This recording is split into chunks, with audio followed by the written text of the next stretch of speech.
এটা দুৰ্ভগীয়া পৰিয়ালটোৰ এগৰাকী কৰ্মনিজ ছাত্ৰীৰ নাম হৰ্ষিতা ৰাজপুত।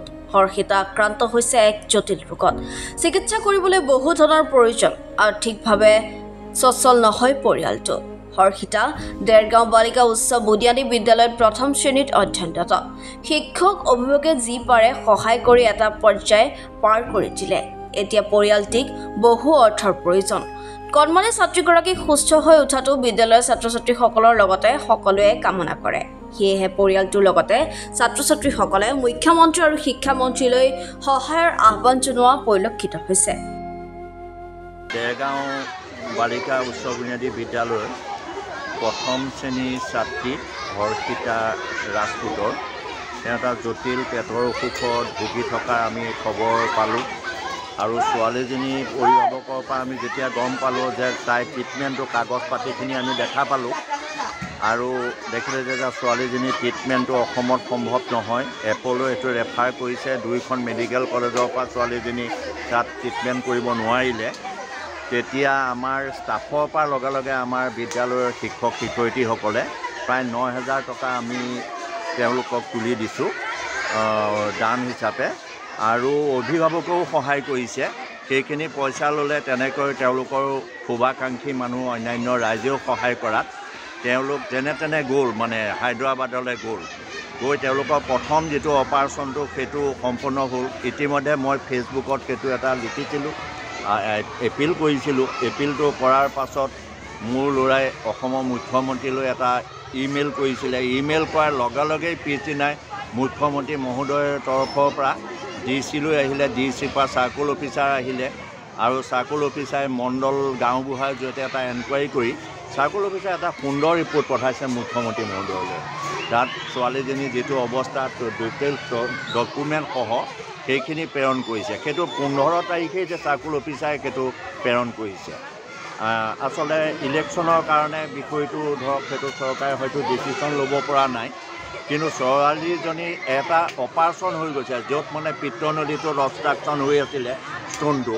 সেই পিত্তনলীটো সেইটো চাফা কৰি দিছে আৰু এটা কৃত্ৰিম পাইপ এডাল তাত ভৰাই দিছে। সেইটো অপাৰেশ্যন হৈছে।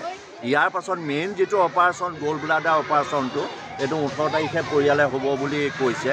এতিয়া তেওঁলোক এটা নিৰুপায় হৈছে। মই আশা কৰিছোঁ যে মাননীয় মুখ্যমন্ত্ৰী মহোদয়ে আচলতে পৰিয়ালটোৰ প্ৰতি তেওঁৰ যিটো মানে তেখেতৰ সদিচ্ছা, তেখেতে যিটো আন্তৰিকতাই আচলতে অনুসন্ধান কৰি গোটেই তথ্য পাতিখিনি লৈছে, তেখেতসকলৰ সহায় হোৱাকৈ 18 তাৰিখে তেখেতসকলে যিহেতু এতিয়া এটা মহা বিমূৰত পৰিছে মানে ধনৰ কাৰণে, ইতিমধ্যে ওলায়ো গ'ল যে মুখ্যমন্ত্ৰীৰ ফালৰ পৰা এইটো পাব বুলি। সেইকাৰণে পাব্লিকৰ পৰা দান বৰঙণিটো এটা সীমিত হৈ গুচি গৈছে।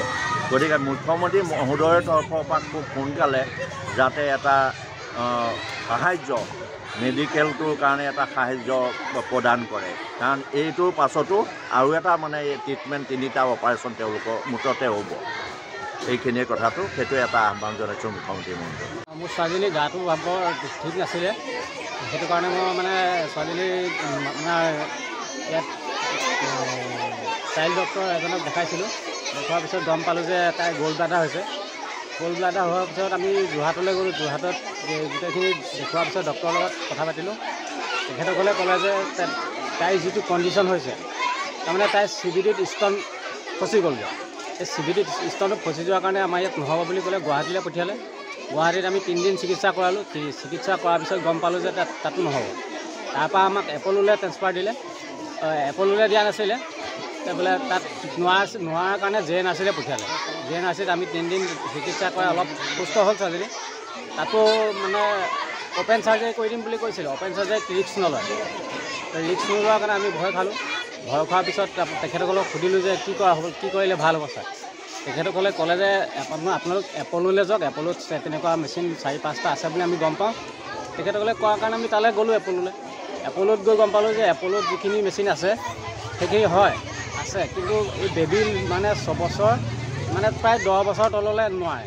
তাই কিমান বয়স হৈছে? তাইৰ বয়স হৈছে 6 বছৰ 4 মাহ। কোন শ্ৰেণীত পঢ়ে?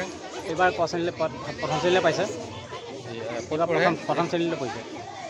স্কুলখনৰ নামটো কি? স্কুলখন দেৰগাঁও বালিকা বিদ্যালয়। আপুনি কি কৰে? আপুনি কি কৰে? মই সৰু দোকান এখনতে সোমাই কাম বন কৰি আছোঁ। ঘৰ ক'ত আপোনাৰ? ঘৰ Dergaon ward number 3। Dergaon ward number 3। ছোৱালী বয়স কিমান? 6 বছৰ 4 মাহ। এতিয়া কি ক'ব? তাৰপাছত আমি যেতিয়া তাত এপ'ললৈ পঠিয়ালে, এপ'লো ৰোচন তেখেত মাৰোৱাৰী সম্প্ৰদায়ৰ মানুহ এজন আছিলে, ডক্টৰ হয়। তেখেতে ক'লে যে আপোনালোক ইয়াত এনেই সময় অপব্যয় কৰি থাকিব, আপোনালোক ডাইৰেক্ট মানে AIG হায়দৰাবাদলৈ লৈ যাওক, তাত ট্ৰিটমেণ্টটো ভাল পাব, তাত ছোৱালীজনী সুস্থ হ'ব। সুস্থ হ'ব বুলি ক'লে যেতিয়া আমি মানে অলপ মানে মনলৈ অলপ সাহস এটা আহিলে। মুখ্যমন্ত্ৰীলৈ বস্তুটো জনোৱা হৈছে? মুখ্যমন্ত্ৰীলৈ স্কুলৰ ফালৰ পৰা জনোৱা হৈছিলে। তেতিয়ালৈকে আমি একো উত্তৰ পোৱা নাই। এতিয়া কি আহ্বান জনাব আপুনি CM ছাৰলৈ? এইটোৱে আহ্বান জনাব যাতে আমাৰ হাতত যিখিনি আছিলে সেইখিনি টকা পইচা যিখিনি কৰিব পাৰিলোঁ, এতিয়ালৈকে মানে যিখিনি কৰিলোঁ সেই সিমানতে আমি ৰৈ যাবলগীয়া হ'ল। আৰু তাত যেতিয়া আমি ট্ৰিটমেণ্ট কৰাইছিলোঁ, সেই ট্ৰিটমেণ্ট কৰাওঁতে ধৰক প্ৰায় অহা যোৱাৰ পৰা মিলাই মেলি মানে যিখিনি পইচা খৰচ হ'ল, তাৰপাছত আমি চিন্তা কৰিলোঁ যে আমি আৰু নোৱাৰিমগৈ। এতিয়া আপোনাক আৰ্থিক সহায়তা লাগে? আৰ্থিক সাহাৰ্য লাগে, মানে তেনেকৈ ঘূৰি ফুৰিবলগীয়া হৈছে তেনেকৈ সাহাৰ্য বিচাৰি। আৰু তাত গম পোৱা মতে তাত আৰু 2টা অপাৰেশ্যন কৰিবলগীয়া হ'ল। কিমান টকাৰ প্ৰয়োজন? প্ৰায় তাততো এতিয়া আমি 1.5 লাখমান টকা খৰচ মানে অহা যোৱাৰ পৰা খৰচ কৰি 1.5 লাখমান টকা গ'ল, আৰু প্ৰায় 2-2.5 লাখ টকা লাগি যাব। এতিয়া আপুনি মুখ্যমন্ত্ৰীলৈ কি ক'ব? ছাৰ মানে কি ক'ম আৰু, মানে আমিতো কৰি খোৱা মানুহ, মানে ধৰক দিন হাজিৰা কৰা নিচিনা মানুহ, আমি কৰি খাই আছোঁ। এনেকৈ ল'ৰা ছোৱালী পঢ়া মেলাৰ পৰা আদি কৰি চব চাবলগীয়া হয়, ঘৰখনো চাবলগীয়া হয়। কিন্তু এতিয়া উপায় নোপোৱা হৈছে। তেখেতসকলে যদি মুখ্যমন্ত্ৰী ছাৰে যদি কিবা এটা সহায় কৰি দিয়ে, বহুত মানে আনন্দ হ'ম, মানে সন্তোষ পাম, বহুতখিনি সহায় হ'ব। মানে যেতিয়া আমি গম পোৱাৰ পিছত মানে তাই পাথৰটো ডিষ্টন হোৱাৰ পিছত মানে গম পোৱাৰ পিছত আমি যেতিয়া হায়দৰাবাদত তাতে অপাৰেশ্যনটো হৈছিলে, তাৰপিছত যিমানখিনি পইচা খৰচ কৰিব পৰা সাধ্য অনুযায়ী আমি খৰচ কৰিলোঁ। তাৰপিছত ইয়াৰ পৰা স্কুলৰ পৰা আমাক বহুতখিনি সাহাৰ্য দিলে, আৰু বহুতখিনি সহায়ো কৰিলে। তাৰপিছত কৰাৰ পিছত মানে এতিয়া আৰু বৰ্তমান 18 তাৰিখে আমাক যিটো অপাৰেশ্যন ব্লাডাৰৰ অপাৰেশ্যন কৰাব দিছে, সেইটো কাৰণে আমাৰ যাবৰ কাৰণে সক্ষম নহয়। যিমানখিনি হাতত আছিলে সকলোখিনিয়ে খতম হৈ থাকিলে। সেইটো কাৰণে মুখ্যমন্ত্ৰী ছাৰক মানে অকণমান সাহাৰ্য আগবঢ়াব কৈছোঁ, যাতে আমি ছোৱালীজনী সুস্থ হয় মানে আমাৰ মাজতে থাকে। আৰু তাৰ কাৰণে যিমানখিনি পাৰে আমাক সহায় সহযোগিতা কৰক ছোৱালীজনী সুস্থতাৰ কাৰণে। আমাক মানে ইয়াৰ পৰা স্কুলৰ পৰা যিখিনি ছাৰলৈ মুখ্যমন্ত্ৰী ছাৰলৈ পঠাইছিলে, তাৰপিছত আমাক কোনো ৰেছপন্স নিদিলে। তাৰপিছত আমি ভাবিছিলোঁ এইটো অপাৰেশ্যনতে আমি পাম বুলি, কিন্তু তেতিয়া আমাৰ কোনো মানে হেৰিয়ে নহ'লে। তাৰপিছত চব তেনেকৈ যোগাৰ কৰি যিখিনি মাটি অকণমান আছিলে সেইখিনিও দি দিলোঁ। তাইৰ কাৰণে মাটিখিনিও বিক্ৰী কৰি দিব লগা হ'ল, যাতে মোৰ ছোৱালীজনী সুস্থতা হয়।